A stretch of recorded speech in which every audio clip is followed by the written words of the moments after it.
Well, welcome, everyone, to another edition of the Brownson Group. Today, we're going to be talking with Dr. E. Michael Jones, the author of a book called Libido, Dominandi, Sexual Liberation and Political Control. Hello, Dr. Jones. Hi, Dave. How are you? All righty. This is one of the most powerful books I believe I've ever read because it puts into context a lot which has happened in our contemporary society, and it explains even more, as you're about to tell us, about the history of the West for the last 200 years. Now, one of the basic theses of your book here is the idea that sexual liberation could be used as a form of control, that it's at the very heart of the story of Samson and Delilah, which we remember from the Old Testament, goes way back, and that the idea that sin was a form of slavery was central to the writings of St. Paul. What is it, sexual liberation and political control, what is it, why is it relevant today? How do we see it now? Well, it's one of the best forms of control because it's the subtlest, because it masquerades behind your passions. So what it is basically a manipulation of human passion. And human passion is powerful, and it blinds you to the fact that you're being manipulated. So that's the first thing. And the second thing is that the culture is absolutely... now, this is a question, I don't know whether people are blind or whether we're talking about deliberate repression of people who understand the story, but the culture is absolutely adamant in not allowing any type of explanation of pornography along these lines. There is absolutely no discussion whatsoever along these lines. And so the only thing you're allowed to talk about is freedom. So people who, if you're against pornography, you're against freedom. This is the way the debate has been managed for over 50 years now. Let's say 50 years from the Roth decision. And what was the Roth decision? That was it was just an obscenity decision that basically opened the floodgates to pornography in 1957. Pornography, free sex, sexual license. Because up until this time, pornography had never been considered a First Amendment issue, and obscenity was never considered First Amendment. And this was the opening of the door to allow pornography to be considered a First Amendment freedom of speech issue. So sexual license, then free sex, free love, whatever you want to call it, then becomes an issue of freedom. It becomes an issue of liberation in the dominant culture. Yeah. So in order to really understand it, the real dynamics of it, you have to take a step back and you have to look for examples. And I think the best example that I can come up with was the instance of the Intifada, the battle between the Israelis and the Palestinians. In 2002, the Israeli military force marched into Ramallah. And after they did that, they took over the TV stations, which is pretty much standard procedure. But after they did that, something unusual happened. What was that? They started broadcasting pornography over the TV stations. Oh, they're liberating them. Well, this leads you to a question of, well, why were they doing that? Now, I've mentioned this in talks I've given in Europe and Africa and in the United States. And in two of those three instances, there were Palestinians in the audience who came up to me and said that they were there when it happened and told me details about it that I didn't know. For example, that there were snipers on the roof of the hospital in town, and they imposed a curfew, and if you went out, you got shot. So you had to stay in the house, and when you stayed in the house, the only source of information you had was the television, and the television is now broadcasting pornography. First one station, and then basically all three. All the stations but one got taken over, and the one station that didn't get taken over broadcasting, well, there's little bands across the bottom of the screen that they've been taken over by the Israelis and they're broadcasting pornography. So, this is not something we're doing. It's out beyond our control. So the question is, why did they do that? And if you go to the American contemporary culture and you look for an explanation for the purpose or the reason for pornography or what pornography means, there were two fairly recent cultural artifacts that explain it for you. The one is called The People versus Larry Flint, Hollywood movie, and the other one was called Boogie Nights. And both of these appeared around the early 90s, and they appeared at that particular time for a particular reason. That's because at that time Congress was debating something called the Communications Decency Act, which was whether to allow pornography on the Internet. And this was the pornography industry's cultural offensive to make sure that they were allowed to use the Internet to distribute pornography. So you go to a movie like The People versus Larry Flint, and Woody Harrelson, for some reason, they picked him to play Larry Flint. I don't know what. I guess Jabba the Hutt was had other obligations at that time. But anyway, they got him to play it, and during the course of the movie, he says that no one is free in this country unless I'm allowed to produce pornography. And so that's pretty much the explanation. Pornography equals freedom. So if we take that explanation and we apply it to what happened in Ramallah, it's pretty clear that the Israelis were trying to bring freedom to the Palestinians. Well, but your book and your thesis is that that's really just a euphemism for a very sophisticated form of slavery. Well, I think anybody in his right mind knows that the Israelis are not interested in liberating the Palestinians unless we take liberation in a contemporary cultural sense, and so you have to look someplace else for the explanation. And I'm saying the real explanation can be found in places like, the story of Samson and Delilah in the Bible, which is also set in Gaza. So nothing has changed in that regard. So the idea is to get people to watch pornography or accept pornography, whether it's in the United States or anywhere else. Once they start doing that, then their passions will determine how they live their lives. Yeah. And the people who present the pornography will make money because people will want to feed their passions, and as these industries make more money, they'll be able to exert more influence on the society. Right. That's pretty much the explanation. So to begin with our example, everyone's supposed to be distracted from the fact that the Israelis have just taken over your town because all you're going to do is watch pornography now. And that's pretty much what the Shin Bet and the CIA had in mind when this thing was proposed in the first place. So I think that makes pretty clear that that's the military application of pornography. It's a weapon in cultural warfare, and the group that controls the pornography ultimately ends up controlling the mind of the country where they have settled in.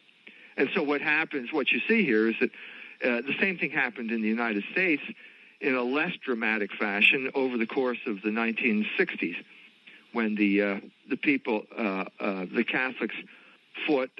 Catholics have been fighting Jews for 30 years at that point over obscenity. The battle over obscenity in the United States was a Catholic-Jewish battle. Usually Irish Catholic attorney generals fighting Jewish Hollywood pornographers or New York pornographers in the early years. People like Samuel Roth, who was the guy who was involved in the Roth decision in 1957. Mm-hmm. You mentioned something about culture, and culture is a very important aspect of human life, and it's also a very, I guess you could call it, like Clausewitz would call it, a center of gravity to certain people. It would be kind of one of their resources that holds them together, and if you can corrupt that or change that, then you can control them. Yeah. So the battle is over who controls the cultural settings in America. Mm-hmm. And the battle is basically between the Catholics and the Jews. Now, this battle wasn't necessarily fought by a political regime. It seems like what you're saying, that there were industry, in reading your book, there was industry that was involved, there was academe that was involved, and occasionally it would spill over into the legal or the political arena. Is that pretty accurate? Yeah, I think that what we're talking about is moral and pre-political. In other words, if you can control this aspect, then the politics sort of follows naturally from that. Because, first of all, you've established the parameters of control. You've established the idea that control is something that is acceptable. Mm-hmm. And it's acceptable because it's not perceived as control. No one perceives of this as control. Everyone, I mean, there's the libertarian argument, like, well, if you don't like it, well, change the channel. This type of thing. And that's not the issue. The issue is who gets to determine what's on the channel in the first place. And once you get that, once you control that, then the other stuff just sort of falls into place naturally. And that was the genius of the people who were involved in this thing. They knew that the moral, let's say, sexual settings preceded the cultural settings, and the cultural settings preceded the political settings. Mm. And so if you control, it's like this narrowing, slice of pie. If you get to the center of the circle, it's a small piece. But it radiates out from there and covers a wide area by the time it reaches the circumference. And that's what we're talking about here. In your book, you talk about roughly 200 years of history, and you talk about a number of individuals and specific events in history where these default settings were being adjusted. Yeah, well, the main adjustment of default settings is known as a revolution. Mm-hmm. So the first revolution I deal with in the book is the French Revolution, because it was in many ways the biggest, it's not the only revolution, but it was the biggest revolution, the most significant revolution in the modern era. And what I'm saying here is that it's based on St Augustan. He's the one who said that a man has as many masters as he has vices. He's the one who proposed the alternatives, and the alternatives are the city of God and the city of man. And the city of God is based on love and service to your fellow man. And if that's the case, then the city of man has to be based on the opposite. And the opposite of that, love and service, is libido, dominandi. I got the phrase from Augustans City of God. What does that phrase mean? I'm sorry. It means the desire to dominate other people, the dominating desire, the lust to dominate other people.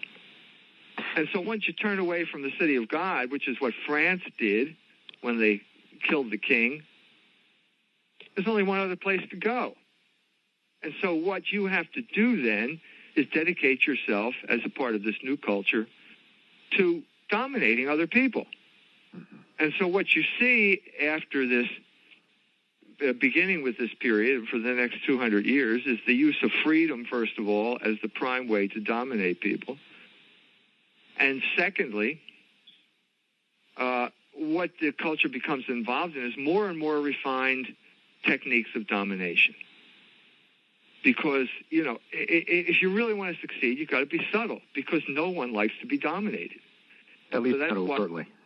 No, that's why the use of the term freedom is so important here, because it becomes the justification for more and more sophisticated and elaborate forms of domination. What they're talking about a lot of times with freedom is a release or a removal of any sort of obligation to others or to God or to morality. Yeah, it's usually the standard liberation is, I am going to liberate you from the bondage of morality. Well, morality is another word for reason. It's called practical reason. And so if you liberate a rational human being from reason, you're turning him into a slave or an animal. And that's what happened here. But lots of people, I don't know whether it's most people, but lots of people feel that the only thing freedom means is the ability to gratify their passions. Mm-hmm. And so these people know that, and so the regime then becomes the guarantor of your ability to gratify your passions. And so you gain the regime gains the allegiance of a certain group of people, and they become the commissars one way or the other, either by getting paid, as in the case of university professors, or just, normal people who chew you out for expressing bad ideas, which is to say, where you stand up for the moral law in one way or another. Now, it's important that your use of the word term does not necessarily mean political. It could mean the socioeconomic, intellectual, cultural. Yes, that's right. I mean, I think a lot of people think of regime, they think political, but as I read your book, I got the sense that it's beyond political. It's pre-political, as you said earlier. No, it's more cultural than it is political. Mm-hmm. And so, it's obvious that universities are part of the regime. It's obvious that the media is part of the regime. They tell the story the standard, the acceptable story. And the acceptable story in this regard is that, pornography means freedom. Everybody, you won't get anywhere if you don't express those views, because the regime won't let you get anywhere. You indicate that if you don't go along with those views, you either get patronized or you get ignored. If you go along with the views of sexual liberation, but then you change your mind, then you're in a lot of trouble. Well, then, the first way that this culture deals with you is called dynamic silence. If you're at a low level, people will organize, the groups who are organized to enforce the code of the regime will make sure that no one knows about you, or they'll try to make sure that no one ever hears your name, or your name never gets mentioned in newspapers unless it's part of character assassination. And even that now has character. These are technological issues, so character assassination is pretty much switched over to the internet, mm-hmm. where all this type of crap gets published on you, and then if push comes to shove, one of the commissars, the local commissars, can cite something on the internet saying something bad about you that will confirm everybody in their beliefs that you're a wicked person.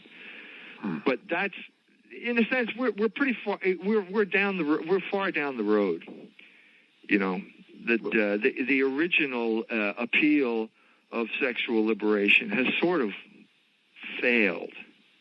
Really? I think so. I mean, I think it was in the 60s where it had its its greatest appeal. And then once it gets established as the norm, and then people start to defect or wake up or lose enthusiasm, then that was the rise of political correctness, I think, which was a more rigorous form of political control that began to arise in the early 90s. So I think that by the early 90s, people were starting to wake up, or just, they didn't like the idea of how it had become pretty onerous, under this. And so then they started enforcing it in a more draconian fashion. Well, wait a minute. Now, you're saying that then people got tired of the idea of sexual liberation. They said, we want to return to sexual morality? Yeah. Well, you're talking about the course of a whole generation now. Mm-hmm. So, I mean, to get specific, this was when my son was at Harvard. And he and his friends, most of whom were Catholic, came up with an alternative magazine called Peninsula. Mm-hmm. And the issue at Harvard in the early 90s was homosexuality. Okay. And so these guys said pretty much, well, homosexuality is sinful and it's bad, and it's the usual stuff that you would expect from Catholic kids. And they were denounced, violently by every good-thinking, upstanding person at Harvard University. Mm-hmm. Well, that's a sign, in a sense, that that it's failed. They failed because it's not supposed to get that far. They fail. Okay, who failed? You got to explain. Harvard failed. Harvard failed in doing what? Let's say Harvard, as the commissar of the regime of sexual liberation as political control, had failed in their education, because the whole point of education is that you are supposed to internalize. This is not real education. The whole point of social engineering as education is that you're supposed to internalize the commands of the people who are running the operation. And since Harvard had gone over lock, stock, and barrel to this revolutionary explanation of things, everyone who went there was sort of, you're admitted to this exclusive club, and you're supposed to espouse those ideas. You're not supposed to protest against the very ideas that the reason you're there, the reason you as a Catholic, a benighted Catholic ethnic from some, lower middle class family in Indiana, the only reason you're there is because we see some potential, and you're supposed to adopt Harvard's ideas. And then when you start this magazine and you say that homosexuality is a sin, how stupid can you be? You're not supposed to do this. So you've committed a sin against etiquette by doing this. But what you're really saying is that I think the real source of the anger is that they perceive that these kids are ungrateful. They're supposed to, this is Harvard, man. You're supposed to act as if you're part of the establishment now. And part of the establishment means that you're supposed to espouse homosexuality as the greatest thing that anyone could ever aspire to. I mean, if there's ever virtuous behavior, it's sodomy, isn't it? Well, I suppose that's how a lot of the cultural mandarins would have you. Well, it's clear that's what you were supposed to think at Harvard. It even replaced racial, the racial ideas of the 60s, like the civil rights movement. This was the next extension. I mean, after feminism, it was sort of like civil rights, then feminism, and then homosexual rights, and that was sort of the cutting edge of the zeitgeist. And you sinned against the cutting edge of the zeitgeist by saying that it was wrong. Well, these kind of things, like the Peninsula magazine, kids at Harvard like your son and others who are standing up and espousing traditional morality and the Catholic way of thinking must also be a cause of concern for this socio-economic cultural elite. And so they deal with it, like you said, by imposing this strict code of political correctness. What else do they do? Are there other things that they do? Well, that's just the beginning. The rest of it is, you can't get a job in any form unless you're willing to espouse this type of liberation. Now that's a blanket statement, and it's wrong to a certain extent, because there is a reaction does arise to these things. Nothing happens without a reaction, and the reaction was conservatism to some extent. But then you see that conservatism gets co-opted over a certain period of time, and that's another whole story that we could talk about another book. Right. So I guess what I'm talking about here is, like, I get, in many ways the book Libido Dominandi is the book that I wrote during the Clinton years. Right. And I guess Clinton is Bill Clinton is the best expression of sexual liberation as political control. He was the epitome of this. He was the baby boomer who was a total slave of his passions, and therefore he was a total slave of the people who could manipulate his passions. And so there was a reaction to Bill Clinton, and that was known as George Bush, and that's a whole other story.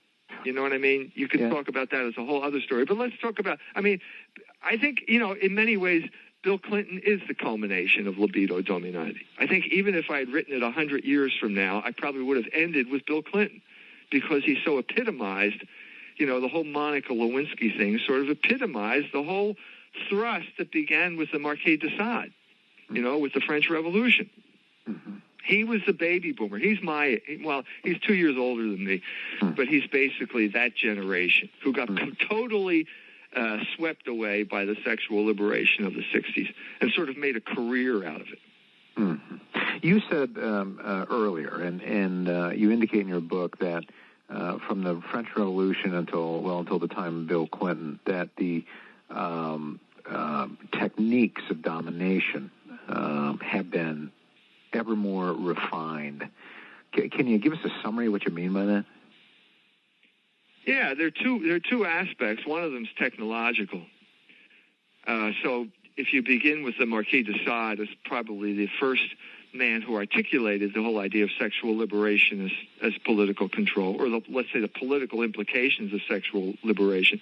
He has this passage which he wrote in a speech to sort of, get keep the revolution going in the face of the threat that the Vendée, the Catholic reaction, posed at that time, 1795. And he said, what you need for a Republican government, and by that he means revolutionary government, is to exhibit the women naked in the theaters. At this point in time, state-of-the-art pornography was basically etchings.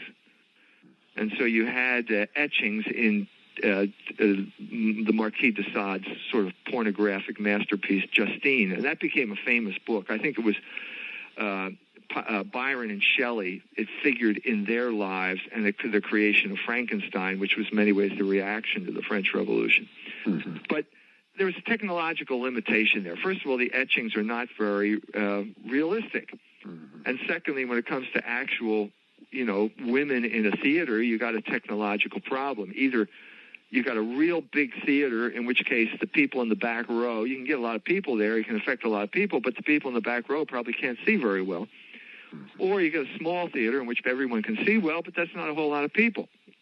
So what happened is that over this period of time, technology really became the driving force behind pornography. And so then you had photography, which was a big step forward in terms of realism, and then you had moving pictures. And so by the time of the 1930s, the next great philosopher of this use of pornography was Wilhelm Reich, who said that he could, corrupt women's morals if he could expose them to a mass situation, because then everyone felt that everyone else was doing it, and so they didn't feel so bad. So mass situations where things like Woodstock was a mass situation. It was a Dionysian festival, mm-hmm. which had a big impact on the baby boomer generation. It breaks down barriers when you see other people either talking about it or doing it, and it seems like now it's sanctioned. It's approved by whoever the powers to be are. Yeah, so it's okay. So you don't feel guilty about what doing something that is wrong. Mm-hmm. So the most recent example of this mass situation would be something like the vagina monologues, which we have dealt with in detail over the past few years. Yeah. The first performance here in South Bend was at St. Mary's College, in which they had a nun leading the girls, chanting words like cunt and so on and so forth.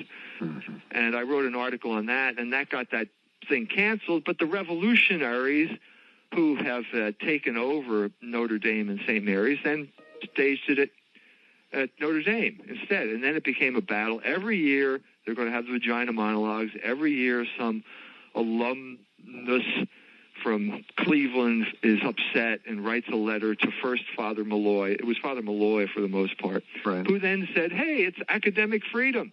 Right. Academic freedom, which is basically shows you that this Catholic priest has internalized the commands of his oppressors, because no one before 1957 ever thought that obscenity had anything to do with speech or freedom of speech, or certainly not academic freedom, because that's even a higher level than, let's say, newspapers. But anyway, so he diddled around, and then finally they got a new president, and the new president capitulated totally and utterly to the revolutionary forces on campus. And you know that story better than I do. Well, though this past year, of course, they kicked it off campus, and it remains to be seen whether it'll ever come back. But it doesn't have to come back now. This is the whole point. The revolution succeeded. The Jenkins administration has totally and fatally compromised itself, and so they don't need it anymore. Mm-hmm. What point would it make anymore? But the whole point of this was to corrupt the morals. Let's put it this way: take a step back. The reason you're chanting all those dirty words is to break down the modesty of the young people who are doing the chanting. Right. Mm-hmm. And why do you want to break down their modesty? Well, as a prelude to control. Control is the only thing that explains this. There's a couple of levels of assault here that you're talking about. The one level is against the individual. these students, they get chanting the word, or they run naked through the dorms. And so what you do is you change their behavior, and by changing their behavior, you change their belief value or system. And then the second line of assault seems to me that what you're saying is that it's against the structures that are supposed to protect these individuals, that are supposed to advance the truth, namely universities that may call themselves Catholic, or even the church itself. Yeah.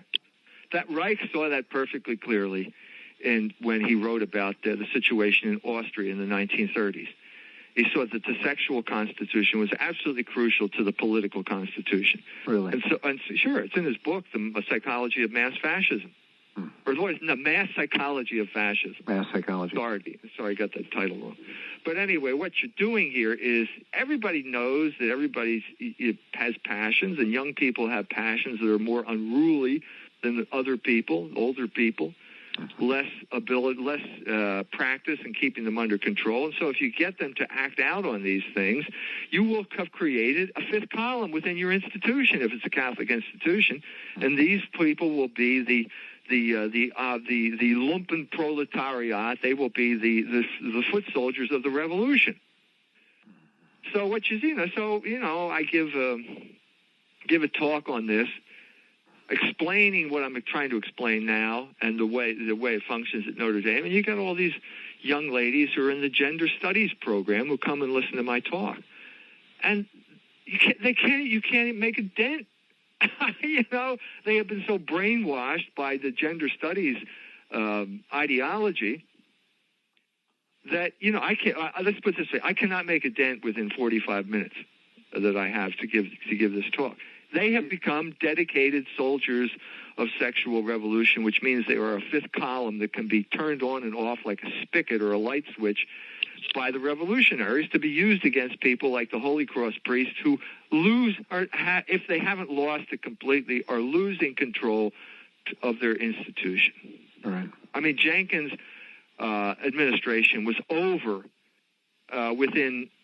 before the semester was over, the first semester there, because he gave the speech on academic freedom in which he said, yes, the vagina monologues fall within the purview of academic freedom. In other words, chanting dirty words and talking about what your cunt smells like. That's all academic freedom. But I would never allow, he said, the performance of the Oberammergau Passion play. Well, I mean, what else do you have to say? It's over.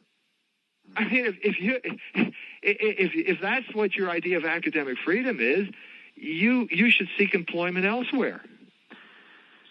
Now, you make in your book, you spend some time writing about recent events. By that I mean the last 60, 70 years, things that have happened in this country. You spend some time talking about the Rockefellers and about the Reverend Hesburgh at Notre Dame and the assault on Catholic teaching on sexuality and contraception.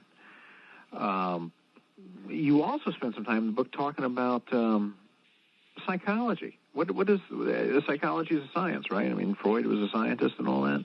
Well, what you see here is that the Libido dominandi is in many ways a history of modern psychology. But what you learn after a while is that modern psychology is not psychology. It's really one form or the other of psychological engineering. In other words, it's techniques that you can use to manipulate people, to get what you want out of them. In other words, it's classic libido dominandi. And so, let's say, begin with Freud. Freud practiced... Freud, in a sense, had some grounding in traditional psychology. In other words, he understood the topography of the soul, which was reason, will, and passion in that hierarchical order. He just changed the words to superego, ego, and id. Okay, but he was grounded in it. But what he did was he used it as a form of control on a one-to-one basis. Right. That's what psychoanalysis was. And so what I cover in the book is basically Freud trying to get money from rich Americans. I think that was the big battle at the beginning of psychiatry. It was basically Freud and Jung doing battle over who would get the rich Americans. And so in this regard, Jung, who was the goyish prince in what was basically Jewish science, won. He got Edith Rockefeller McCormick and Madel McCormick, her brother-in-law, to come over to Jung, and Madel had problems with guilt, and so Jung said, "That's okay, just come and talk to me." And Edith gave him $6 million. Now, $6 million in 1910 or 11. A lot of money. That's a lot of money. Yeah. That's a lot of money. That's real money back then. And so he built a building, and basically Freud was furious at Jung, and this was the big break in psychoanalytic circles. But Freud was no different. He had a guy, in order to become a psychiatrist at this time, you had to be psychoanalyzed by Sigmund Freud himself. And so there's an American doctor by the name of Horace Frink, who is associated with Johns Hopkins. And he went over, and during the course of the psychoanalysis, he told Freud that he had this sexual attraction to one of his patients. So what does Dr. Freud say? Dr. Freud says, well, divorce your wife, marry this woman who happens to be very rich, because they're the only people who were doing psychoanalysis at that point, and then give me some money. Make a big contribution to me. I mean, he'll feel better, right? Does it take a genius to figure out what's going on here? I mean, Freud at one point said to Fliess, the other nutcase that he was dealing, Fliess believed that everything, all your psychological problems were associated with your nose. Okay? So anyway, he lived in Berlin, and Freud lived in Vienna, and Fliess invited him to Berlin, and Freud wrote back and said, I'd love to come, but I'm afraid my patients will get well in my absence. Now, this is the type of person that Freud was. And he liked to control people. Yeah. So, all right, that's one branch of psychology. Then there's the American version, which is John Watson, which is behaviorism, in which the control is so overt here, I don't know why we have to talk about it. It's basically John B. Watson was this white boy from the South who just loved hanging around the farm and dealing with animals, chickens and pigs and whatever it is, and he was a genius at training these chickens and pigs to do things, because it's all, when you're an animal, it's all basically stimulus response. You don't really think things through if you're a salmon. You know what I mean? Right. You don't think, geez, I love that salmon over there, and I think I'd like to have sex with her. That's not the way it works. You have chemical reactions that go off, and you start swimming up the St. Joe River.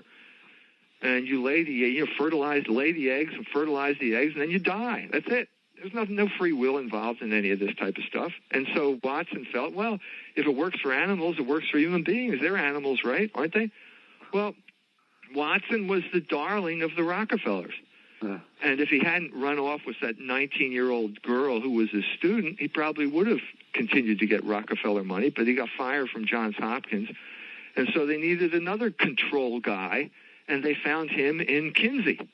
Yeah, Kinsey from Indiana University. Yeah, none other. And he wrote, and the Rockefellers, World War II breaks out, and it's just about to ruin Kinsey's ability to do what he was doing, his sex surveys. And he needed this guy, this assistant from South Bend, Indiana. So the head of the Rockefeller medical wing wrote a letter to the draft board saying, we need this guy because Kinsey is doing things that are absolutely essential to learning how to control civilian and military populations. So they said it right there in the draft board letter. It was control. Yeah. And then the final thing is the third way, which is, Maslow, Rogers, and those people. That's psychology. And it turns out, well, that's a form of psychological warfare, too. And the proof of that was basically the whole story of Carl Rogers and the Immaculate Heart nuns in Los Angeles, where he just came in and destroyed the nuns using sensitivity training.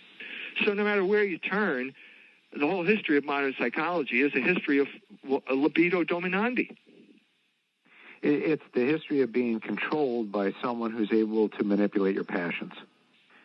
Yeah, I think that's pretty much it. I mean, you could say that Watson, okay, maybe there's an intermediary step there, but it came down to like Eddie Bernays, who was Freud's nephew, taking Watson's idea about instinct and then combining it with Freud's idea of sexuality, and you come up with advertising using sex to sell you stuff.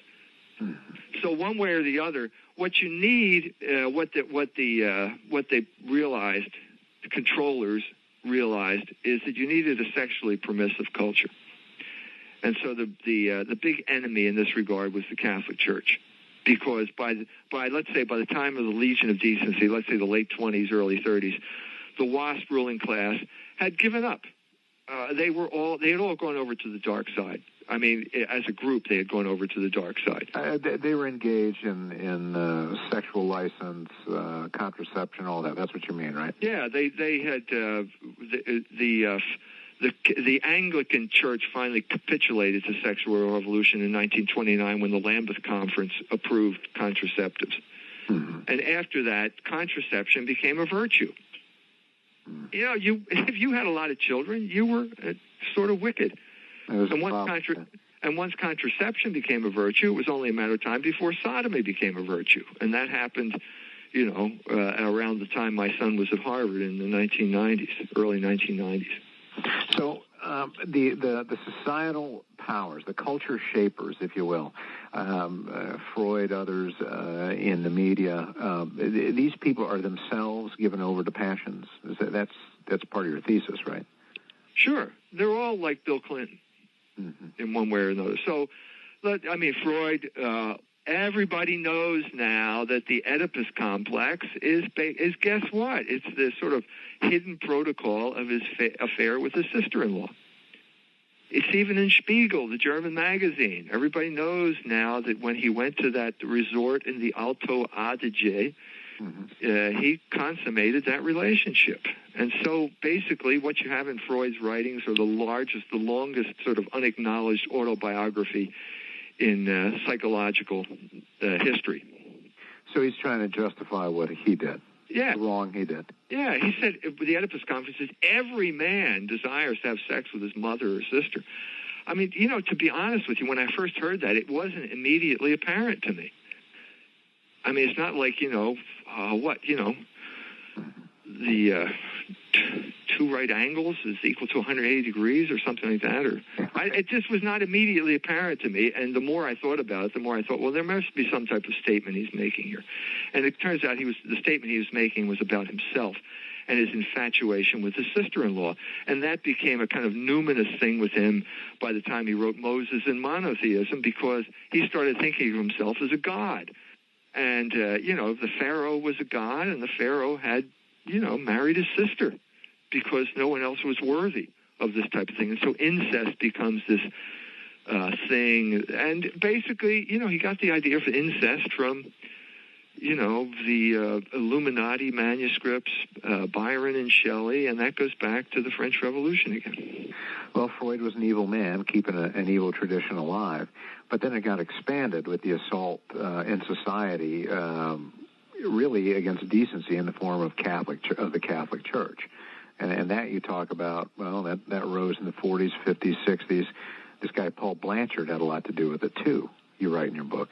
Yeah, he wrote American Freedom. What was it called? American Freedom and Catholic Power. Right. Book in 1949, which was a compilation of articles that appeared in The Nation during 1947. That was the Paul Blanchard, as he said in his autobiography, became a total devotee of sexual liberation sometime during the 1920s. He was a minister who became a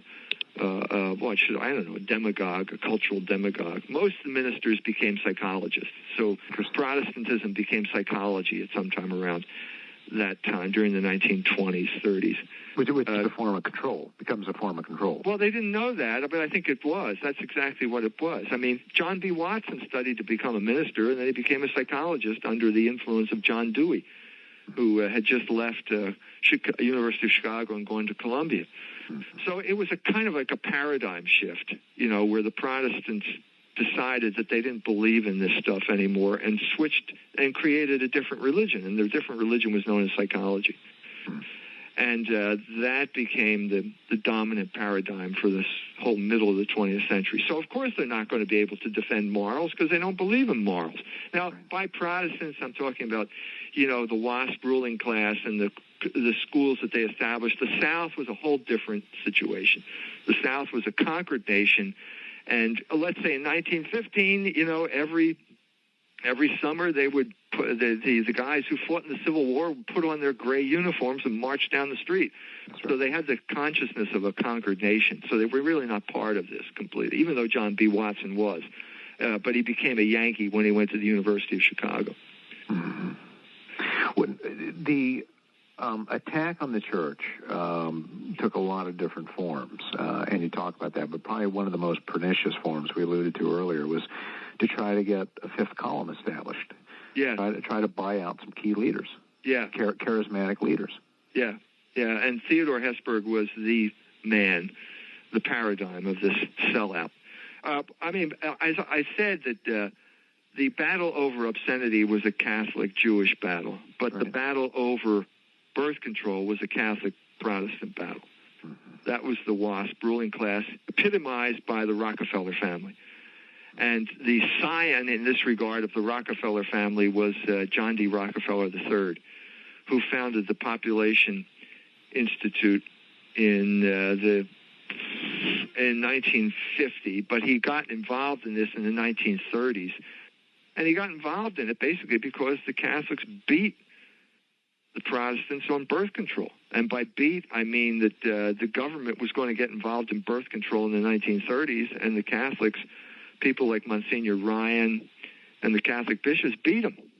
And the government did not get involved. So this was like the high point of Catholic cultural influence, the 1930s, when basically the Legion of Decency got started, and Monsignor Ryan defeated Margaret Sanger in battle in the American Congress. Mm-hmm. But what was the secret to Catholic success back then, as far as you're able to tell? And perhaps that's also the secret for the Catholic disintegration beginning in the 60s. Yeah, poverty and solidarity. And the combination of those things was the ethnic neighborhood. And the culmination was that ethnic neighborhood with the parish in the middle.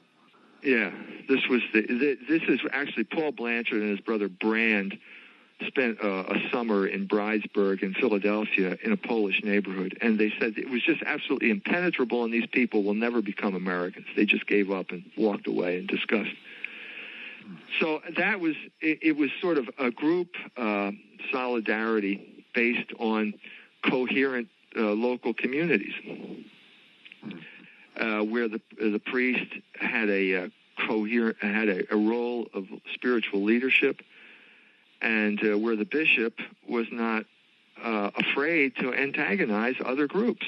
For example, Cardinal Doherty of Philadelphia called for a boycott of the Warner Brothers theaters in 1934 in Philadelphia. Mm-hmm. And everybody knew this was a battle between Catholics and Jews. Everybody knew that. Mm-hmm. And the Catholics won.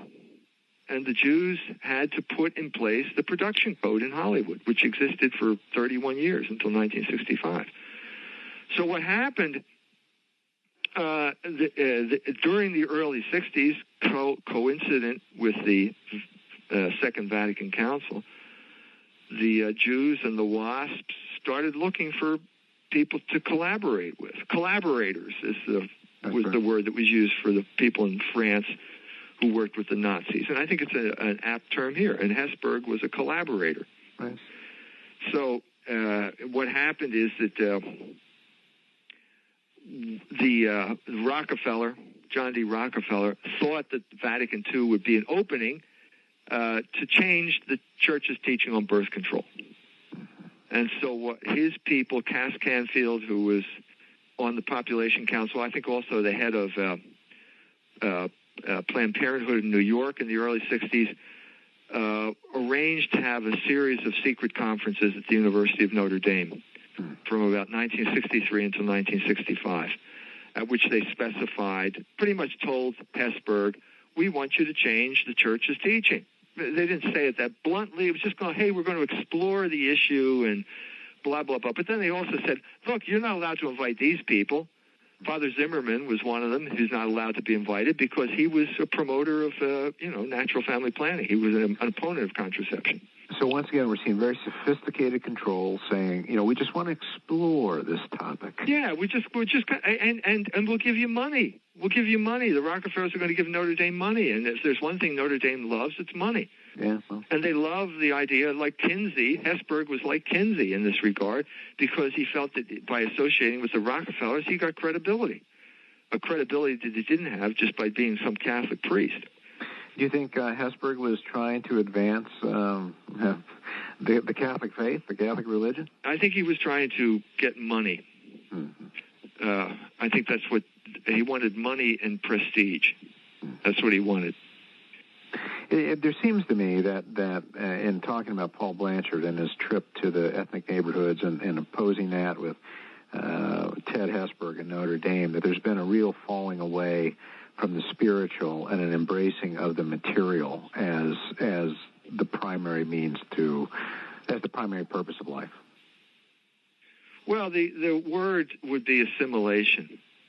And so there were people who felt that the Catholics were an unassimilable minority. Certainly Paul Blanchard felt that way.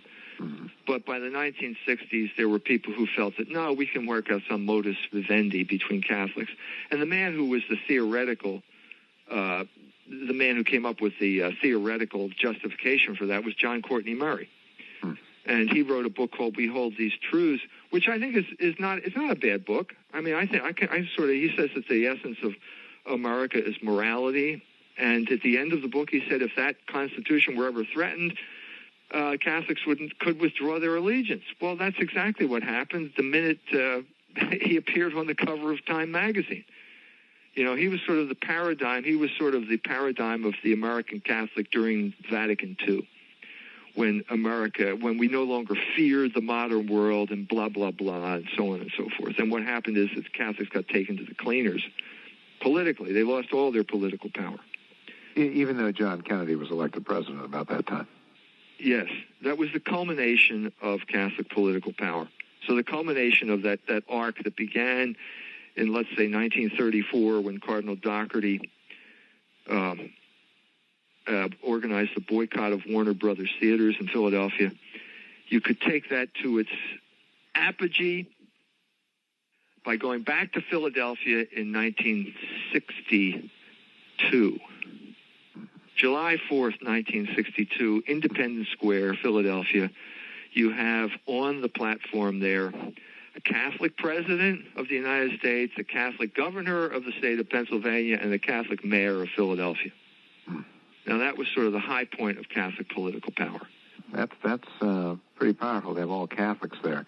Yeah. But to a degree, they had to sell out, or they had to give up the faith. Is that a fair statement?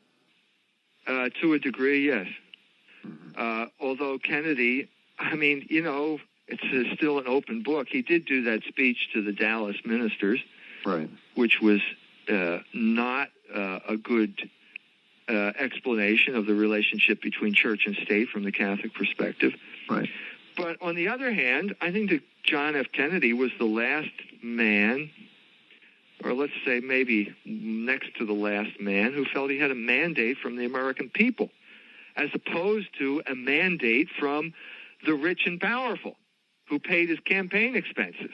So, the epitome of that would be Bill Clinton, who was like this piece of poor white trash from Arkansas who got a Rhodes Scholarship, and so as a result had been anointed by the powers, and then he just carried out their bidding by, NAFTA, GATT, those things, which sold out the interest of the great majority of the American people and the Democratic Party, but that's not who he represented. Right. Whereas John F. Kennedy, I think, did feel he represented the American people, or certainly had a mandate, and I think that's probably why he got killed. But that's a topic I can't really get into because I don't know enough about it. Let's jump back to John Courtney Murray. He said Catholics could withdraw their allegiance? Yeah, that's the last page of the book. That's pretty powerful stuff. Yeah, he said it's conditional, and it's conditional. In other words, America was not a Catholic country, but it allowed for the free expression of Catholic religion because it had this sort of moral framework. And he cites de Tocqueville and so on and so forth. And John Adams is not cited, but John Adams said, we have no constitution that functions in the absence of a moral people. Mm-hmm. So in a sense, we're all, we're all different Protestants, Presbyterians, Baptists, Catholics, whatever. But we all accept these certain moral principles because they are the principles of the natural law. Mm. Well, that got changed. That got changed during the 60s. Right. I mean, when you're dragging abortion, I mean, for God's sake, if there's anything that is so obviously a violation of the moral law, it's abortion. Mm-hmm. And now that's what you have to defend. Mm-hmm. And Notre Dame has to defend it. They got into the business by defending birth control. And now, and then by the 70s, they were defending abortion and pornography. So, and now they defend homosexuality. And now they defend, there's nothing they don't defend. That is part of what the regime once defended. And that's all the length and shadow of one man, and that's namely Father Hesburgh. He's the one who changed the settings at Notre Dame. Well, his 90th birthday party was just held. I don't know if you had been invited to that. I wasn't invited. I thought you would be invited and could tell me. I did. You're an alumnus, aren't you? I am. I got something in the mail. I considered contributing, but that's the extent of it. Yeah. But we're getting down to the end of our time. This is just a wonderful book. It explains a lot. It's very sweeping in its scope. It shows, I think, to a lot of us, the foundation for a lot of misery that people are suffering today. As we get to, and that foundation, I think, is this, is that it's not, the sexual liberation was not bottom up. It was top down directed. All revolutions are top down directed. As we get to the end, any comments here or thoughts that you want to leave the audience, right? Or any comments there about what I said about revolution, sexual liberation? Anything you want to say here, Michael? Well, it is. The genius of it is that it does take into account the psychological situation of millions of people, because everyone's born with unruly passions, and you have to spend your lifetime using reason to control them. And so it does appeal to the fallen man and in all of us, and so that's part of its genius. The trouble is that it's always a situation that gets out of control. And so the sequel that I wrote to Libido, Dominandi was Monsters from the Id, which is about horror movies, and which is about how this experiment never works.